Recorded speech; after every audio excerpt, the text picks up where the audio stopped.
Tinapay mula sa langit. A daily morning devotion with CRC family.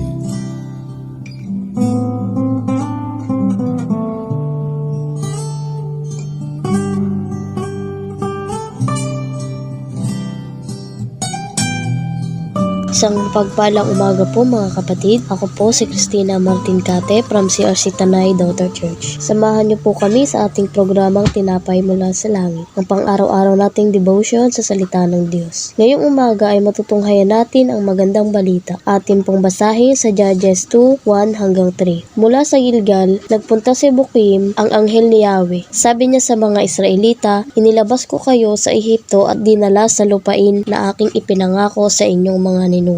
Sabi ko noon na hindi ako sisira sa ating kasunduan. Sabi ko ring huwag kayong gagawa ng kasunduan sa mga taga roon. Sa halip ay gibain ninyo ang kanilang mga altar. Ngunit ano ang inyong ginawa? Hindi ninyo ako sinunod. Kaya ngayon, hindi ko sila paaalisin sa lupaing pupunta ninyo. Magiging tinik sila sa inyong landas. At ang mga Diyos-Diyosan nila ay magiging mabigat na pagsubok sa inyo. Ngunit, bago po tayo magpatuloy, tayo po muna ay saglitang manalangin.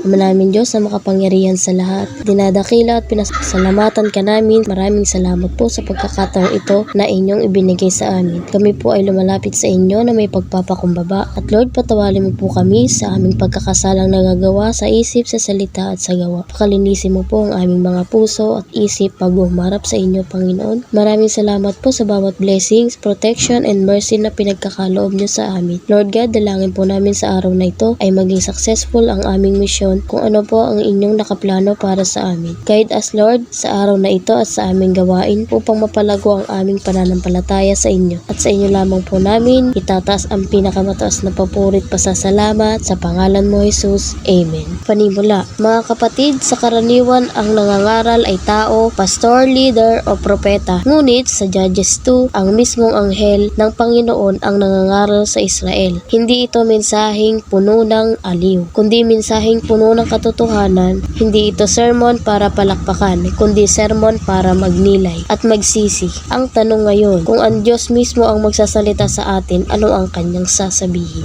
Una, ang sermon ay nagsimula sa paalala ng katapatan ng Diyos. Judges 2 verse 1. Nilabas ko kayo mula sa Ehipto at dinala ko kayo sa lupaing ipinangako ko sa inyong mga ninuno. Hindi ko kailanman sisirain ang aking tipan sa inyo. Mga kapatid, hindi agad sinermonan ng Diyos ang Israel. Inuna niya ang kanyang katapatan. Parang sinasabi niya, bago kita sawayin, ipapaalala ko muna kung sino ako sa buhay mo. Siya ang Diyos na nagpalaya sa kanila mula sa pagkaalipin, nag-akay sa ilang at nagbigay ng lupaing pangako. Hindi kailanman nabigo ang Diyos. Bago tayo magtanong kung bakit tila tahimik ang Diyos, tanungin muna natin ang ating sarili. Naalala pa ba natin ang mga ginawa niya sa atin noon? Ang problema ng Israel ay hindi kakulangan ng biyaya, kundi kakulangan ng pag-alala. Pangalawa, ang sermon ay naglantad ng pagsuway ng bayan. Judges 2 verse 2. Ngunit kayo ay hindi sumunod sa akin. Bakit ninyo ginawa ito? Napakabigat ng tanong na ito.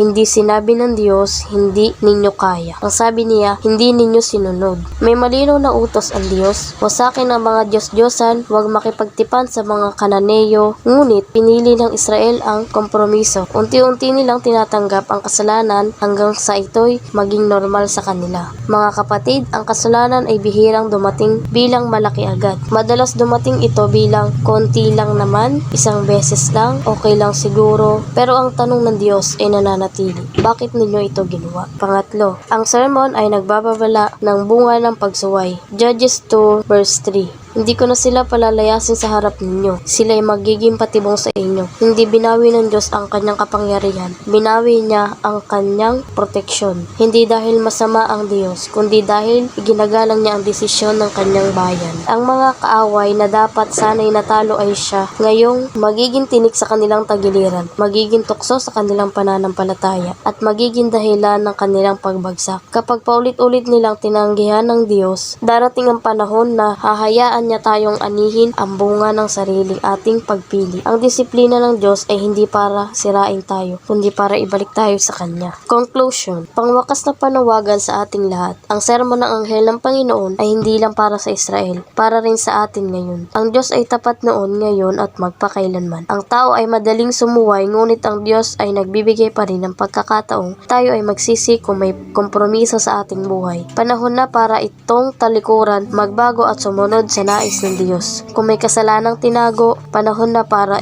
itong isuko. Huwag nating hintayin na ang kasalanan ang maging tinik sa ating buhay. Piliin natin ang buong pagsunod habang may panahon pa. Sabi nga sa mga awit 103 verse 2, Si Yahweh papurihan, o aking kaluluwa, at huwag mong kakaligtaan, mabubuti niyang ginawa. Ang lahat kong kasalanay siya ang nagpapatawad, at anumang aking sakit ginagamot niyang lahat. Sa bingit na kamatayan ako ay inililigtas, at pinagpapala ako sa pag-ibig niyang habag. Sa sarili ang dulot niya ay kasiyahan habang buhay. Kaya naman ang lakas ko ay lakas ng kabataan. Katulad sa agila ang taglay kong kalakasan. Sabi sa Romans 12 verse 2, Huwag kayong makiayon sa takbo ng mundong ito. Magkaiba kayo sa pamamagitan ng pagbabago ng inyong pag-iisip upang mauunawaan ninyo ang kalooban ng Diyos. Kung ano ang mabuti, kalugod-lugod, ganap na kalooban niya. Tinuturo nito na huwag tayong umayon sa mundo, kundi hayaan ang Diyos na baguhin ang ating isip. Kapag ang isip natin ay hinuhubog ng salita ng Diyos, mauunawaan natin ang kanyang kalooban na mabuti, kalugod-lugod at perpekto para sa ating buhay. Tayo po ay manalangin. Manaming Diyos na makapangyarihan sa lahat. Maraming salamat po sa mga aral na inyong tinuturo sa paggabay sa amin habang kami ay nakikinig at nangangaral ng inyong salita. Naway magamit namin ang mga aral na ito sa araw na ito ng aming pamumuhay. Gabayan mo kami muli bukas at inyong dagdagan ang mga aral na ito. Kasama ng mga pagkakataon, mga biyaya ng panahon, nais namin na ikaw ang mismong pasalamatan sa biyaya ng karunungan upang ang buong mundo ay gumagawa na naayon sa inyong naisin at